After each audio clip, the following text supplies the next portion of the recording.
ഔദ്യോഗിക വസതിയിൽ നിന്ന് വലിയ തോതിൽ കണക്കിൽപ്പെടാത്ത പണം കണ്ടെത്തിയ വിവാദത്തിൽപ്പെട്ട ഡൽഹി ഹൈക്കോടതി ജഡ്ജി യശ്വന്ത് വർമ്മയുടെ ബെഞ്ചിൽ കോൺഗ്രസിനെതിരെയും ആം ആദ്മി പാർട്ടിക്കെതിരെയുമുള്ള പ്രധാനപ്പെട്ട കേസുകൾ വന്നിരുന്ന സാഹചര്യത്തിൽ ജഡ്ജിയുടെ വീട്ടിൽ നിന്ന് ലഭിച്ച പണം ആരുടേതാണെന്ന് വെളിപ്പെടുത്തണമെന്ന് കോൺഗ്രസ് നേതാവ് പവൻ ഖേര ആവശ്യപ്പെട്ടു. CBI അന്വേഷിക്കുന്ന 2018 പഞ്ചസാര മിൽ തട്ടിപ്പ് കേസിലെ പ്രതി സിംബോളി ഷുഗർ മിൽസിനും അതിന്റെ ഡയറക്ടർമാർക്കും അന്നത്തെ non executive director Yashwant Varma ഉൾപ്പെടെയുള്ളവർക്കുമെതിരെ CBI FIR ഫയൽ ചെയ്തിരുന്നുവെന്ന വിവരം പുതിയ സാഹചര്യത്തിൽ പുറത്തുവന്നിരിക്കുന്നു. സിംബോളി ഷുഗർ മിൽസിനും അതിന്റെ ഡയറക്ടർമാർക്കും അന്ന് നോൺ എക്സിക്യൂട്ടീവ് ഡയറക്ടറായിരുന്ന വർമ്മ ഉൾപ്പെടെയുള്ളവർക്കും എതിരെ 2018 CBI FIR രജിസ്റ്റർ ചെയ്തത്.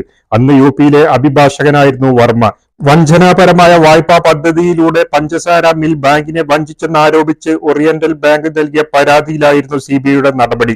അതേസമയം ഡൽഹി ഹൈക്കോടതി ജഡ്ജി യശ്വന്ത് വർമ്മയുടെ വീട്ടിൽ നിന്ന് പണം കണ്ടെടുത്തതിൽ പ്രാഥമിക റിപ്പോർട്ട് പുറത്തുവിട്ട സുപ്രീം കോടതി ഡൽഹി ഹൈക്കോടതി ചീഫ് ജസ്റ്റിസ് സമർപ്പിച്ച റിപ്പോർട്ടിനൊപ്പം കത്തിയ നോട്ടുകെട്ടുകളുടെ ചിത്രങ്ങളും ദൃശ്യങ്ങളും പുറത്തുവിട്ടിട്ടുണ്ട്. സംഭവത്തിൽ 3 അംഗ ആഭ്യന്തര അന്വേഷണ സമിതിയെ സുപ്രീം കോടതി നിയോഗിച്ചു.